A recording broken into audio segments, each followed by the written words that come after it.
This is Michael Woodward, and this is Season 2, Episode 31 of the Jumble Think Podcast. T-minus 10, 9, 8, 7, 6, 5, 4, 3, 2, 1.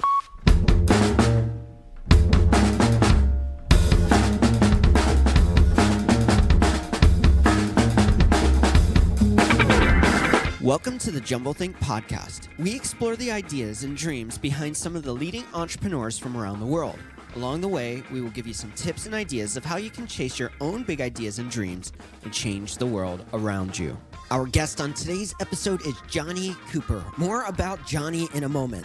Our guest on Monday's episode is our good friend, Jim Akers. He was a guest on Season 1, Episode 21, and he's coming back to share some exciting news on things going on in his world, including a new book called 14 Strategies for Breakthrough Performance. So make sure to come back and check out Monday's episode with our good friend, Jim Akers. Now let's jump into today's episode with Jonny Cooper. Hey there, welcome to the Jumble Think Podcast. My name is Michael Woodward. I am your host, and so glad you've chosen to join us for today's guest, Jonny Cooper. Before we jump into the interview, I want to encourage you, wherever you're listening to this podcast, click that subscribe button. And if you're listening through jumblethink.com, there are several buttons there to places like Apple Podcasts, Stitcher, SoundCloud, Spotify, iHeartRadio, and Google Play. Click on over to your favorite place to listen to podcasts and click that subscribe button. That way you never miss an episode of the Jumble Think Podcast. Now let's learn a little bit about today's guest, Jonny Cooper. Yeah, I'm Jonny Cooper, and I'm the founder and owner of thesuccessparty.com. I help transformation professionals, so trainers, coaches, therapists, and consultants who are serious about finding more of their ideal clients more easily and without paying for advertising. This big idea started in my mind only a couple of years ago. I've been an accidental coach for the best part of 2 decades, just kind of taking on work from businesses as a business coach, helping with HR issues, helping with things like exit strategies, marketing, growth strategies, social media, that kind of thing. Bit of a jack of all trades, and we all know the second half of that phrase, don't we? So I really wanted to dig deep into my true purpose, find my authentic self, and define a lot more closely who I really wanted to work with and where I felt I was able to offer the most impact and transformation. And that turned out to be people just like me, really, coaches, trainers, therapists, transformation professionals.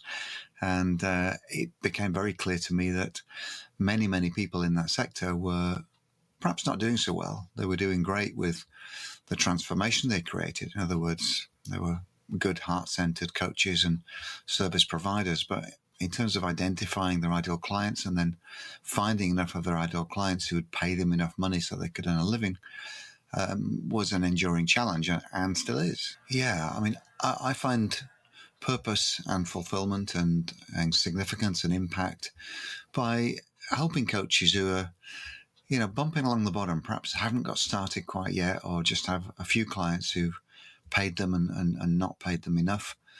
And, finding that point of transformation, what's going to make all the difference in their lives is what gets me out of bed in the mornings. The biggest challenge I have in my own business is letting go of stuff that I don't have to do myself.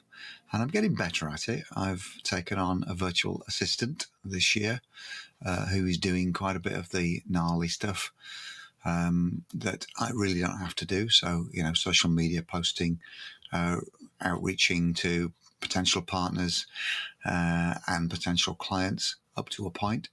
And I'm getting a lot more relaxed into my own skin, which is, all about doing what only I can do. The next big goal I have for my business is to achieve my levels of freedom and independence in 3 key areas. So financial independence is number 1. And I have a specific goal there for a level of revenue, which I would then tick a box and say, yeah, I'm doing okay. I'm financially independent. Doesn't mean I'll stop there, but it's an intermediate goal. Another important type of independence or freedom for me is location independence. And I coach all my clients on this as one of the, key benefits of running a transformation business in the 21st century using digital tools at our disposal. And that's getting your business to a point where you don't have to be there. You don't have to show up in a particular location at a particular time ever, basically. So I'm practicing what I preach. I spent the first month of this year in Tenerife, one of the Canary Islands, which is kind of the equivalent of the Caribbean, I guess, to Americans. And at the end of this week, I'm going to spend another couple of weeks on the Costa del Sol of Spain, in southern Spain, which is a town called Marbella, which is probably renowned around the world for being a kind of playboy resort, but it's actually a really good place to do business too. And I'm taking all my laptop and all my mobile recording gear down there, and building a business that I can operate from anywhere in the world is one of my major goals for this year. And the third independence that comes alongside that really is time independence, time freedom, so that I am not tied to my business at any particular time of the day beyond scheduled calls, which I control, and I decide, how much I work and when. So the answer to the question, what's my biggest goal for this year, is to create much more independence and freedom financially, time-wise and location-wise. In a moment, we'll be right back with the interview portion of our conversation with Jonny Cooper. But first, we wanted to let you know about some cool free resources you can find from us at JumbleThink. If you swing on over to jumblethink.com/guide, you will find 2 free guides on our website. The first one is Overcoming the Unknown, and the second one is How to Know When You Have Found Your Dream. If you swing on over to jumblethink.com/guide, that's jumblethink.com/guide, you can find both of those guides completely free for you to download. Now let's jump back into our interview with Jonny Cooper. Our guest today is Jonny Cooper. Jonny, thank you so much for taking time out and being on the JumbleThink podcast. Hey, you're welcome, Michael. It's my pleasure. I'm really excited to be here. We're going to jump into this interview in a second, but I want to give you a moment just to let people know how they can find you. So where can people find you? Yeah, that'd be cool, Michael. Thanks for the opportunity. My website is thesuccessparty.com. You don't need the www these days, or you can write it if you want. So it's thesuccessparty.com. And I'd encourage you to drop in your name on the homepage there and your email address, and you'll get into my daily email sequence, which is called the Daily Brain Tattoo. And the Daily Brain Tattoo is a little nugget of marketing wisdom, hopefully, which is squirted straight into your inbox on a daily basis, and getting huge engagement, great reviews. People tend to love them. So I'm assuming you will too if you sign up. So that's thesuccessparty.com. The other place I hang out is in my Facebook group, which is one of my favorite places to be in the whole world these days. I have a great posse in there in my Jonny Hates Marketing group. So it's dead easy to find on Facebook. There's nobody else with vaguely the same name for their group. There's no Bob Hates Marketing or Sheila Hates Marketing or anything like that. It's only Jonny. So you can find me dead easy on there, and I'd love for you to join and engage with me and the rest of the community.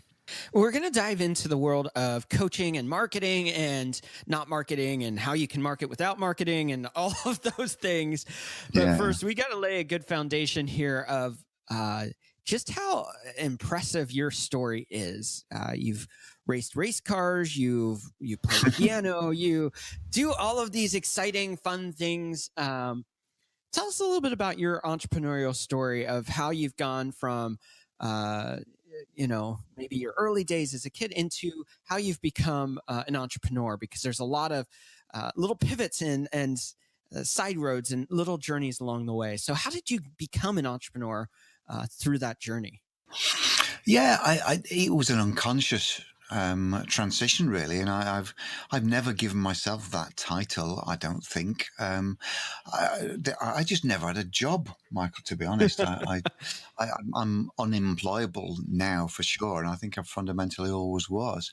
When I left school, I became a professional musician, and I toured around the world in various bands, none of which are worthy of naming at this point in history. I don't think.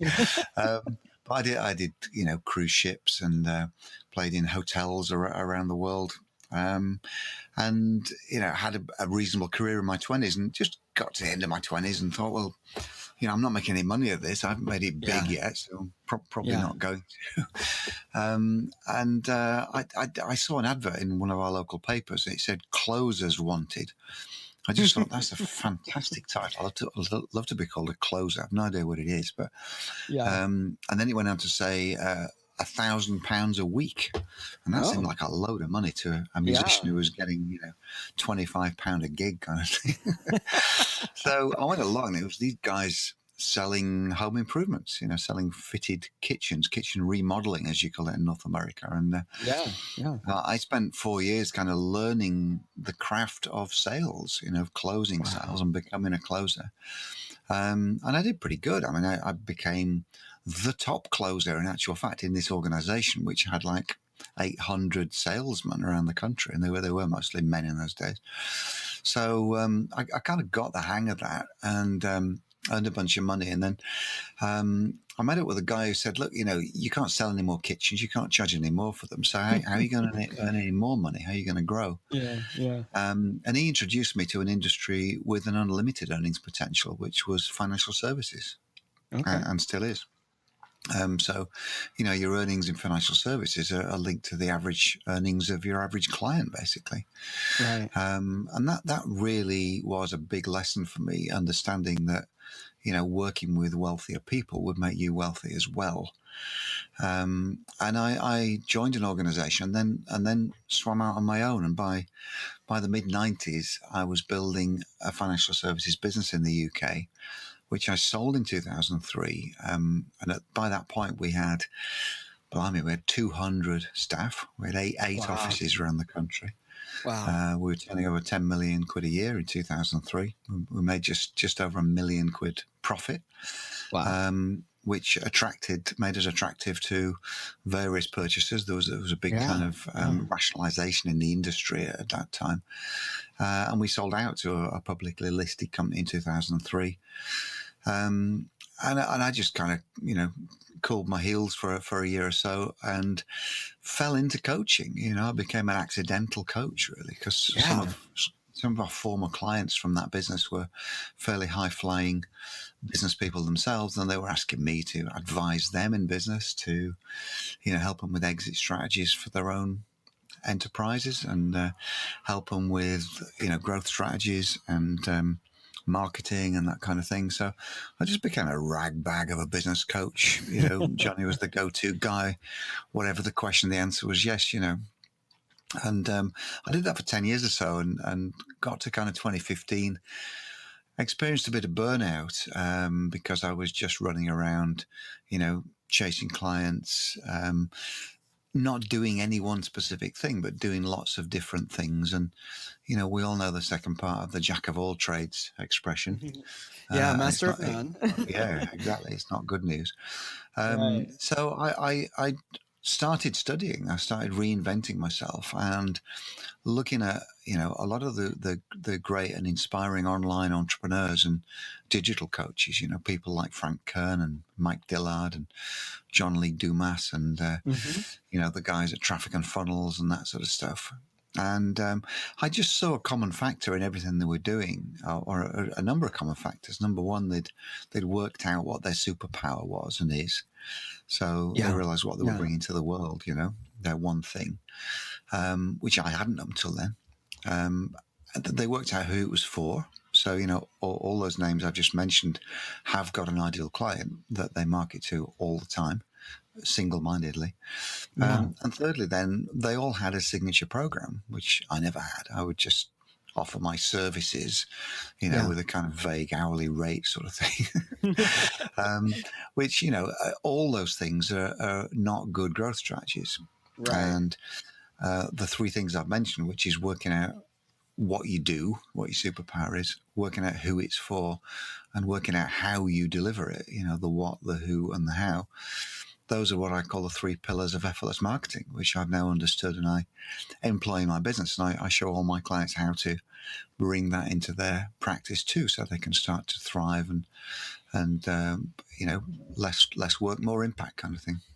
Yeah, I love you used the word accidental coach. You said it in the intro at the very beginning of the episode, but then again, you just said it now here. Yeah, that's what it felt like. Yeah. Yeah, and I love that whole philosophy of sometimes things just kind of make sense. And often I think we try to strive to make things happen or figure it out and all that kind of stuff. But it's interesting. You also mentioned early on about kind of reclaiming that independence again, getting away more, being able to reflect and think Yeah. and process. And it seems like those two things go in hand, finding what it is that you were designed or created to be, and also finding this place of rest. They go hand in hand, finding the freedom of really stepping into the things you should be doing. Like for you, you stepped into coaching. You moved from music to finance into, of course, then what you're doing now. And it was this accidental journey. Yeah. Do you think that's common for most people? Do you think that people are trying too hard? What is the kind of underlining issue there that most people are striving for something but not hitting it? Yeah, I think there's to a great extent, life happens, doesn't it? Things happen. Right. You put yourself in a position of accepting and being open to opportunities, and opportunities arise. Clearly, if you just sat at home and watched the TV all day, nothing would happen. So there's an Right. input from you. But, it's interesting what you said. You can't plan too far ahead, I don't think. And, you just think of the boyhood thing. I mean, my Yeah. lad's 2.5 now, and I have an older son, and when he was 5, he wanted to be an astronaut. Yeah. And if those things ever set the path for the rest of your life, he'd be an astronaut now, wouldn't he? And he certainly isn't. So I think it's a matter of being open to opportunity and keeping your radar on. I do feel we all have stuff which is more suited to us, to our purpose, to our identity, to who we truly are, than other things. But there are a ton of things I could be doing. I'm sure there is for you as well. We could, if we had to, if coaching didn't exist, there's a lot of other things we could do, isn't there? I could earn a living in music. I could earn a living showing people how to drive race cars. I mean, I wouldn't earn very much for that because it's not highly valued, but it's something I could do. I do a lot of work with my clients on the Ikigai Principle. Have you seen that? Okay. No. Oh, it's a real probably value bomb for you and other people listening. It's spelled Ikigai, Ikigai. It's a Japanese process, basically. Yeah. And it's an overlapping chart of 4 circles. So it's a Venn diagram, basically. And the 4 circles, respectively, are things you can do, things you love to do, things the world needs, and things you get paid for. Okay. And you make a list, basically, of stuff that fits in each of those 4 circles. And what overlaps in the middle is called your Ikigai. So and it sets your purpose. It's a way of establishing what you should be doing right now, basically. And you can go back to your Ikigai, in different phases of your life, and you'll write different things in the 4 circles. But, when we do that, we have some revelatory moments in some of my group programs, because people are writing things they like to do. They're writing things that they can do, and they're writing things that the world needs. And when they come to filling out the bottom circle, which is things they get paid for, none of the things in the other 3 circles are actually in the 4th circle. And we go, boom, that's why you're not earning any money. Because you're doing stuff that nobody's going to pay you anything for. Okay. And that's a huge revelation for many, many heart-centered coaches who, just do what they love just for the Yeah. hell of it. Yeah.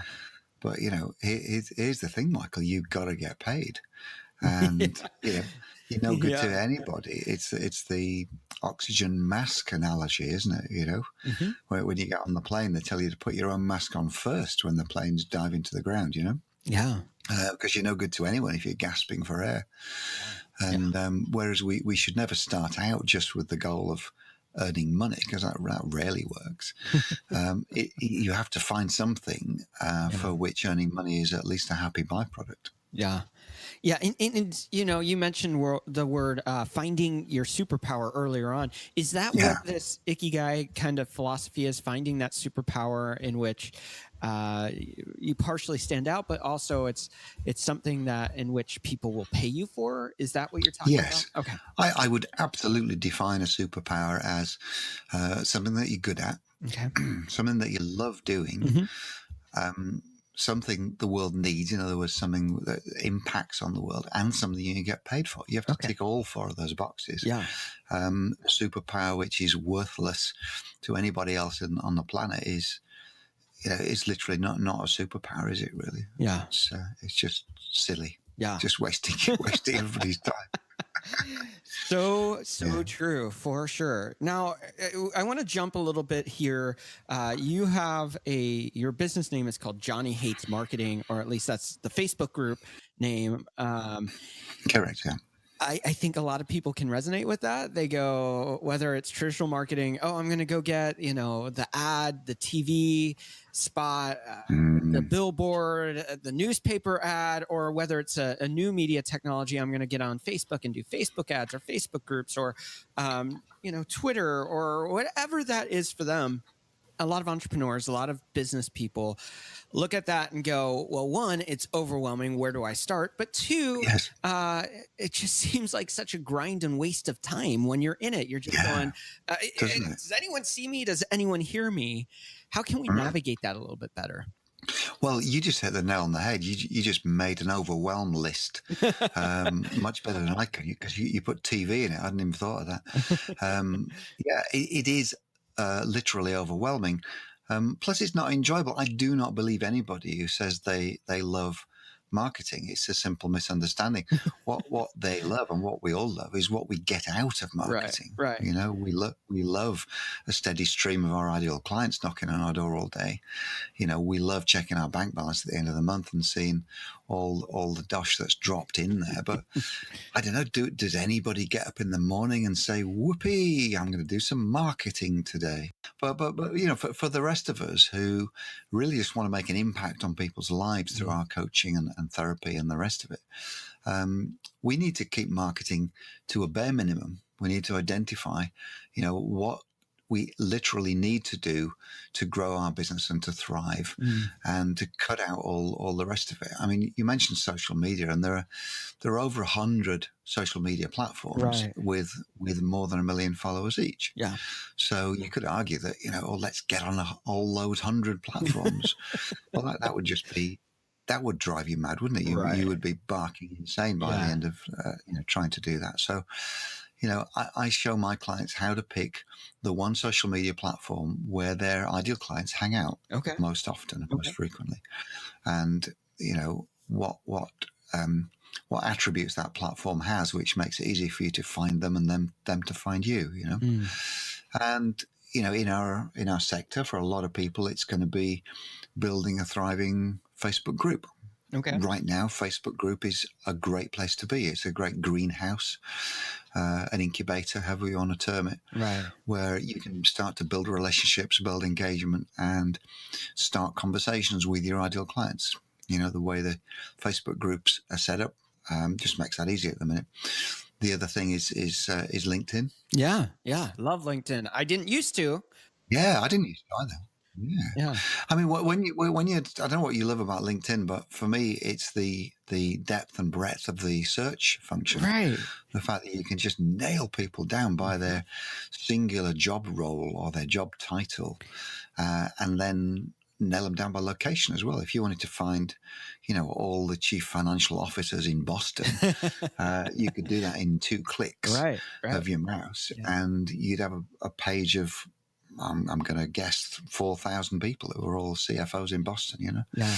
So LinkedIn is massively powerful. But as I say, we're getting into a little bit about tools and tactics and stuff, and I can't stress too highly that what has to happen before that, and I literally call it before marketing. This is the before marketing piece. Yeah. Is those 3 pillars, what you do, who it's for, and how you deliver it. Yeah. Until you've got that nailed, there ain't any point in going to LinkedIn or Facebook because you've got nothing to market. Well, let's dive a little bit deeper into that. You mentioned earlier about like the John Lee Dumases and those big name coaches or specialists out there, and what they've done well is 2 things. 1, they've identified their avatar, their audience, their ideal customer, and 2, they've created one stellar, highly focused program. Yeah.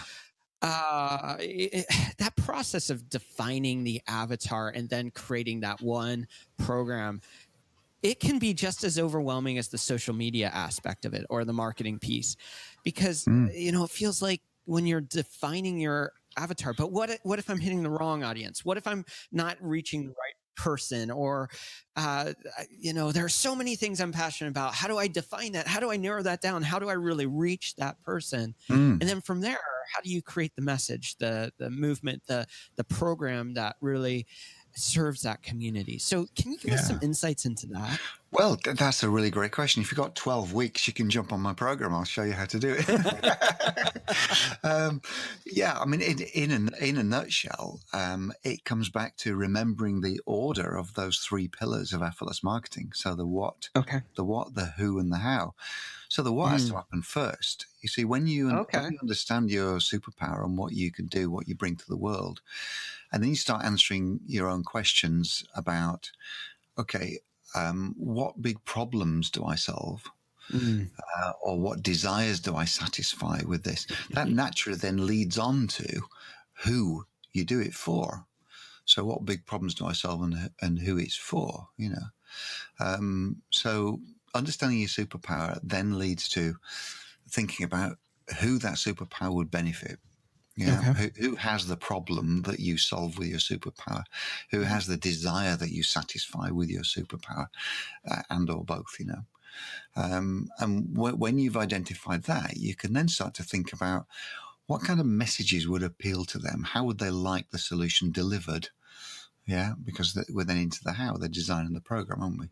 Yeah. And you're designing it for your ideal client. I mean, let me give you an exact example of this. So one of my avatars in the Success Party is called Derek. So my avatars are literally as corny as this, going back to the 90s avatar development of, finding a name, downloading an image that looks like your ideal client. It sounds so cliche and corny, this, but it's very powerful. It works because when you've done that, you then start to draft all your messaging and create all your products with that person in mind. So my Derek, he's a business coach. He's in mid-50s, travels to see all his clients. His week is full of A, traveling, and B, coaching. He does a 65-hour week typically. He can't earn any more money because he hasn't got any time to fit any more clients in. He charges by the hour. And he can't charge him any more. He thinks he's peaked with his charges. So he's fed up, he's drained, he's worn out. His wife's about to leave him because she never sees him. He hasn't had a holiday in 5 years. So this is Derek, right? Yeah. So Derek's problems are that he's working too hard for too little money.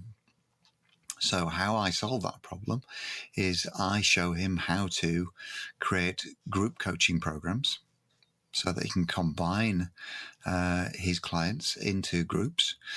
Inevitably, when you've got 20 clients that you're going to see in a week, there'll only be 3 or 4 different problems that you deal with across all those 20 clients.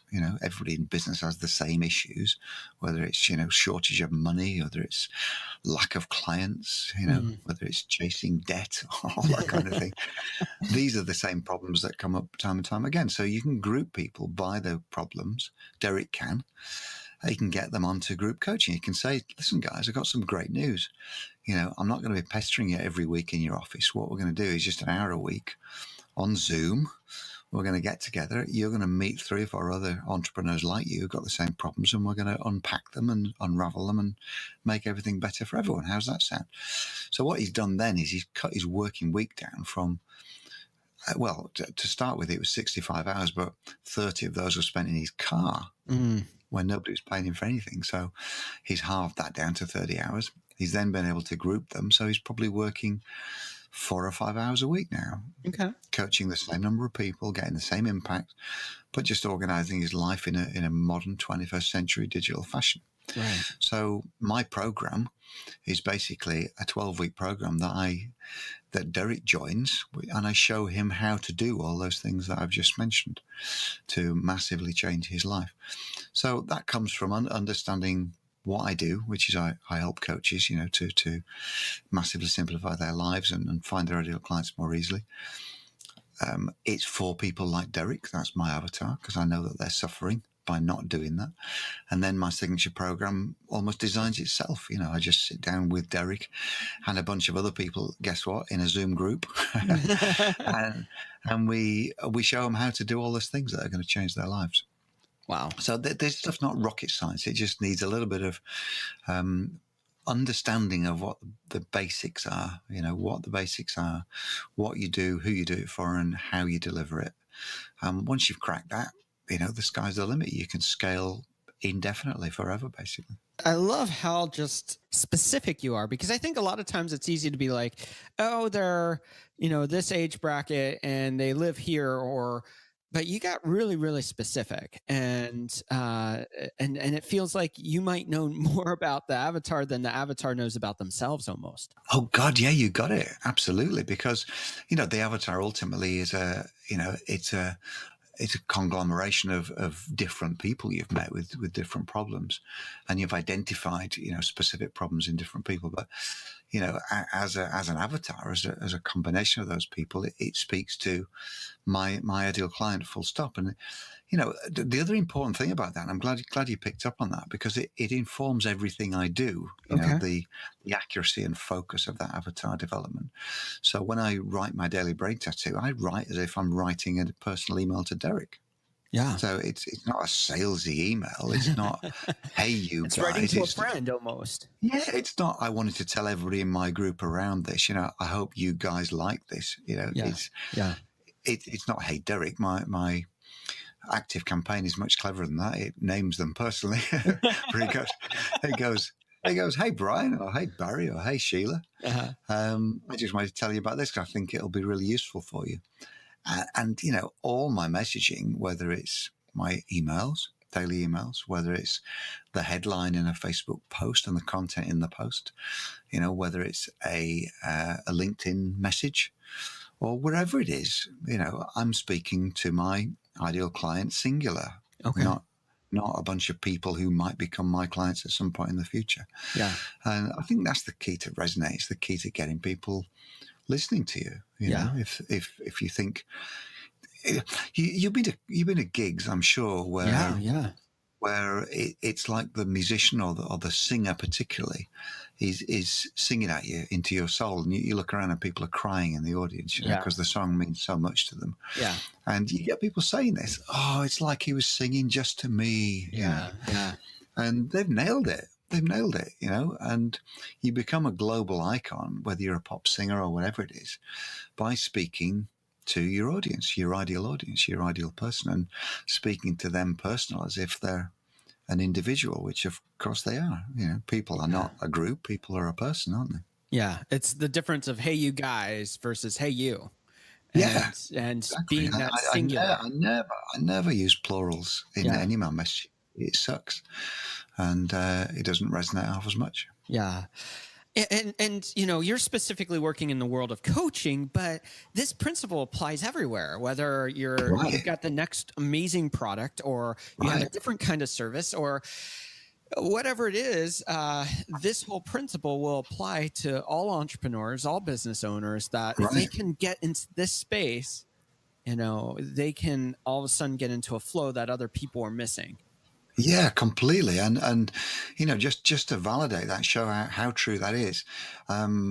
one of my live shows. I do 2 live shows a week, and Okay. incidentally, Michael, you're welcome to come on at some I'd love point. that. I'll actually invite you in the group. Quite edgy because they are live; they're not edited literally. But my guest yesterday was a guy who has been a branding consultant to global corporations. So he's worked with Procter and Gamble, he's worked with Ernst and Young, he's worked with Nike. And the stuff he was talking about brand was directly transferable to solopreneurs, to coaches, to mom and pop businesses. These things, these principles are the same because they're about humans interacting with humans. And if you distill all business down to H to H, not B2C or B2B, but H to H, human to human, Right. then, you're going to get your messaging out, whether you're Nike or whether you're anybody else. You've got to be talking to your ideal audience at any particular time. So to make an analogy here, there are different methods in which you're fishing. You can cast a wide net in which you catch a whole bunch of things and you have to throw a bunch of stuff back that you don't want, those unideal clients, those people that are a drain. Or there's the method where maybe you're fly fishing or you're single pole fishing where you're, and I'm not a fisher, so I don't know why I'm making this analogy, but I can tell you right if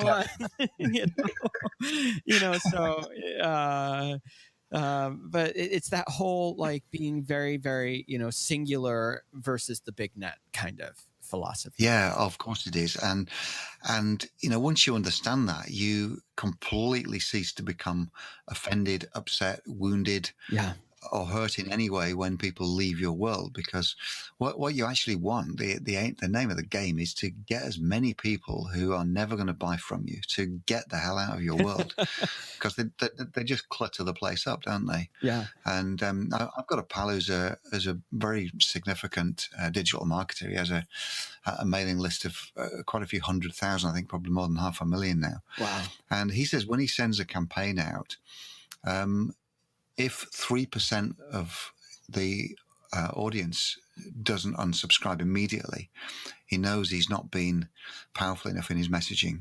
Wow. So he wants 3% of people to get the hell out of his world every time he sends something out. Wow.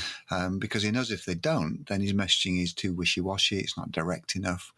It hasn't polarized the audience sufficiently that a bunch of people are going to buy. Yeah. Because if you try and appeal to everyone, you appeal to nothing, and there's nothing more certain than that in marketing. So it's quite interesting, though, isn't it? Yeah, for sure. And I know that you've mentioned in some of the resources that I've checked out that you should be ignoring 99% of the population 99% of the time, because that isn't going to be getting to your bottom line of whether it's revenue or influence. If you're focusing on the 99 instead of the 1% you should be, then your message is going to be diluted. Is that fair what you're saying? Absolutely. Not just your messaging is wrong if you're attracting less than your ideal clients, of course. But the other thing to bear in mind here is that most of the people listening to this, and myself included, haven't got a 500,000 mailing list. So it's not just a numbers game. It's not just a kind of data issue when 3% of the people only unsubscribe. Right. It's much more important to us than that, because we have to have conversations with our clients if we're going to be getting people onto high ticket programs. Yeah. And my average onboarding call takes around about an hour, 45 minutes minimum. Yeah. I don't want to be spending those hours with the wrong people. Right. I mean, that's an immeasurable cost, isn't it? An immeasurable cost. A waste of time and a waste of resources. And yeah, exactly. And you're going to run out. We're all going to run out of time before we run out of potential clients. Right. Both on a micro scale, week by week, but on a macro scale in our lives. I don't want to waste another hour of my life talking to someone where there's zero possibility of ever becoming a client. So this foundational stuff, impacts not just on your business, but on your life. You can't be wasting time trying to onboard people who will never onboard in a million years. You should have filtered them out long before that, So good. There's a lot we can talk about. I want to make sure that we give you a moment to Again, tell people how they can connect with you. You've got some cool retreats that are going on. You've got the Facebook group. You've got, of course, the Success Party, Jonny Hates Marketing. How can people connect with you again? Yeah, I think just so we don't overwhelm, I'm not going to give you a package of stuff, a menu. That would be dreadful, wouldn't it? And that would call me out, wouldn't it? So what we're going to do, thesuccessparty.com. On my homepage, there is a simple 3-box fill in where you put in your name, your email address, and you'll get the daily brain tattoos in your inbox. Obviously, you can unsubscribe if you think you've made a horrible mistake, but they are good fun, and there's all the nuggets of pretty much everything that we've covered today, Michael, there. So the successparty.com, just sign up, free subscription, get your daily brain tattoos. The other place to hang out where, we can literally have a conversation within minutes of you listening to this broadcast is in my Facebook group called Jonny Hates Marketing. And dead easy to find. Facebook is very kind in the search. If you type in Jonny Hates Marketing, it will deliver me to you straight away. We'll be right back with Jonny Cooper and our rapid fire questions. I hope you're enjoying today's episode with Jonny Cooper. If you haven't already, I want to encourage you, swing on over to jumblethink.com/guide. That's jumblethink.com/guide to claim your free guides. We have 2 free guides going on right now. One is Overcoming the Unknown, and the second one is How to Know When You've Found Your Dream. Jumblethink is all about helping people achieve their big ideas and dreams, and we want to give you these resources to help you on that journey. So swing on over to jumblethink.com/guide and claim your free guides. Now let's jump into our rapid fire questions with Jonny Cooper. We're back with Jonny Cooper for our rapid fire questions. Jonny, are you ready? I am born ready. All right. I was born ready. I'm always ready.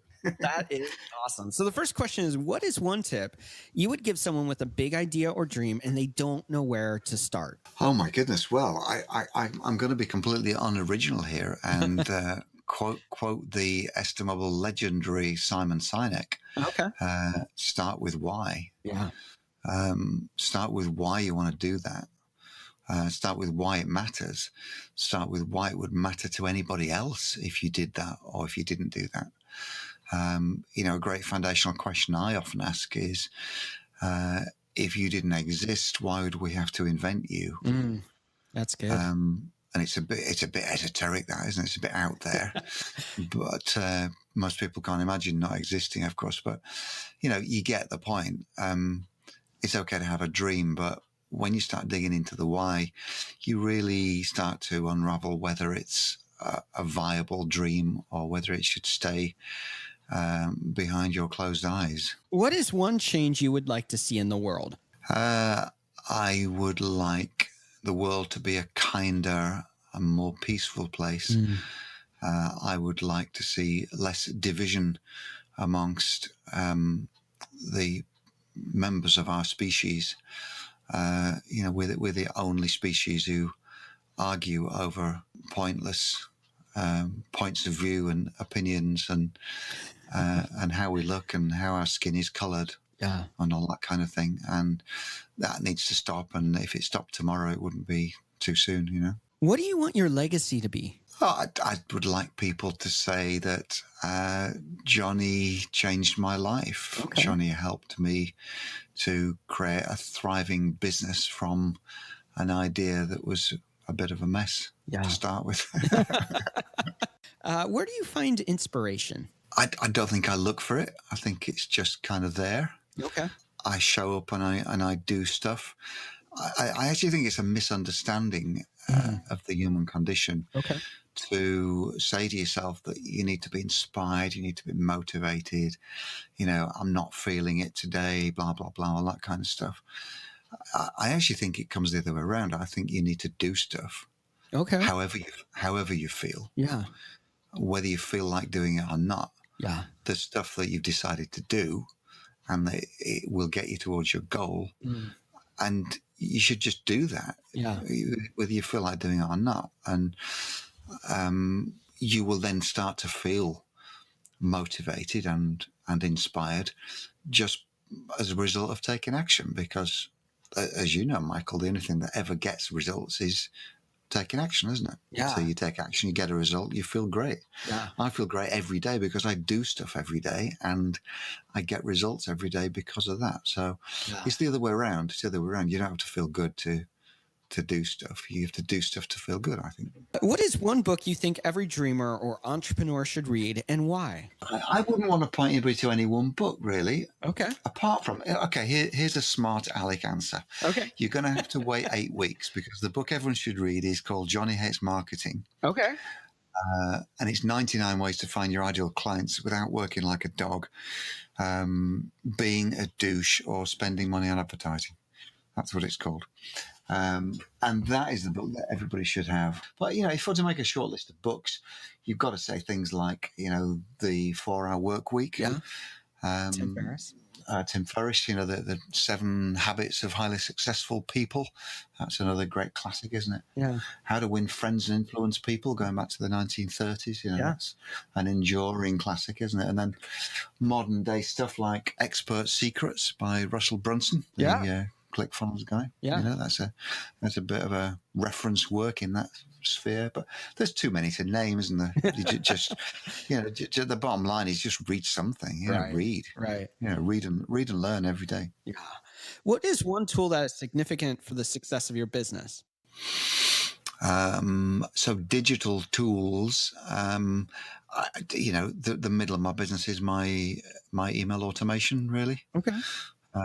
Which links into funnels and that kind of thing. I'm not massively techie, and I think I've stressed that without advertising is a key byline of my business. I don't advertise for clients; it's all organic through engagement and conversation. So my basic tool is called Active Campaign. I use that for all the mail stuff. Yeah. Another tool that I couldn't live without is my scheduler tool, which I use. You Can Book Me. Okay. And a Calendly is good at that. But if you haven't got a scheduling tool, geez, you need to do it. You remember that? You remember the crazy old ping pong we used to do? I'm okay for Monday on 3 o'clock. How are you? Oh, no, I can't do Monday. How are you for Tuesday? Oh, I can't do it. I can do 11, but can you do half 11? Oh, and these things go on for weeks, man. Yes. And you end up losing as many people as you actually book. So You Can Book Me is perfect. I just say, right, grab a slot, jump in. They get my schedule. Sometimes people send me their scheduler, but it's just such a no-brainer. That's got to be tool of the year, hasn't it? Yeah. I think. Yeah, I love that. I use one. I use a different one, but it has made my life so much easier. I completely agree with it's that. insane, Ping pong. Yeah. You used to call people up to arrange an appointment, and then they weren't there, so they'd call you back, and it was like, whoa, Jesus. I can't even imagine living through those days. It was madness. What is one habit you find helpful in your life as an entrepreneur? Just getting on with it. Okay. We talked about this before, showing up and taking action, having a defined action or a number of actions to do in a particular day. So my to-do list, I call an action list. It just sounds a bit more vibrant than a to-do list. And there are a maximum of 2 or 3 things on there in a particular day. Okay. I read a great book about, the guy was saying there's only actually ever one important thing you need to do in a day. Any more than that, and you can let them go for another day, but I've got 2 or 3 things that I do and I get through in a particular day. And I know that I can stop work when I've done them, but I can't stop work until I do. So I just think it's that accountability, isn't it, of holding yourself to taking action and defined action every single day, so you're moving forward all the time. How do you start and finish your day? I start my day 3 times a week with a gym visit. Okay. I fit in meditations on the days when I don't go to the gym. Okay. I finish my day... I finish my work day by getting up and walking out the office. I finish my day before I go to sleep watching TV, actually. Your wonderful country gives me a lot of excitement and intrigue and stuff. I'm just getting into Dexter at the moment, which is what a show that is. That guy's amazing. I'm only on season 2, so don't give me any spoilers. But yeah, so I get to do stuff like Blacklist and Scandal, and all those shows which we fall for in the UK. We love them. We love you Americans when it comes to shows. If you weren't doing what you're doing today, what would you be doing? I'd be working out how to do what I do today. Probably. Oh, good grief. I mean, it's a multi-layered question. That I'm sorry to probably give you a more complicated answer than you wanted. But if I literally couldn't do what I'm doing, if there's something that stopped me doing it, so I had to do something else, I'd be playing music, I guess, and I'd be accepting probably a more what's the word I'm looking for? A more joyful, continuously joyful life. A more sanguine existence, but I wouldn't have any money to spend on stuff and holidays and things. I don't know whether I'd be any happier overall, but it'd be a different way to live, wouldn't it? Our final rapid fire question is, what is one dream you are still wanting to fulfill in your own life? Yeah, to go and live in the sunshine. Okay. Go and live somewhere sunny. There's a short answer for you. As we wrap up today's episode, I want to give you a moment to leave us with one last thought. I don't know. Never walk backwards into a sauna. There you are. Jonny, it's been a lot of fun having you on the podcast today. Thanks for taking time out, giving us some great insights into the world of hating marketing, but finding other ways, and sharing your stories with us. It's been a lot of fun. Yeah, it's been a ball. Really enjoyed it. Thanks so much, Michael. Once again, we want to thank today's guest, Jonny Cooper, for taking time out and sharing his story and giving us insights on why we can hate marketing, but still make a successful business. As we wrap up today's episode, I want to encourage you, if you have a big idea and dream that's been burning in your heart, that you just can't get out of your mind, it's time to move it forward. It's time to make it a reality. So make those steps, make those intentional choices to move that dream, that idea from the place of imagination and into the place of the real world. The Jumblethink team is here to help you, and we'd love to be a part of your journey. So drop us a note. Let's start the conversation and see how you can take that dream and make it into a reality. Thanks again for tuning in. Now get out there, dream big, and make those dreams change the world around you. Les mères de famille, les enfants peuvent également prendre un moment revitalisant. Dans quelques mois, lorsque vous aurez bien saisi la technique et que vous serez maître de votre corps, vous pourrez vous décontracter même en travaillant.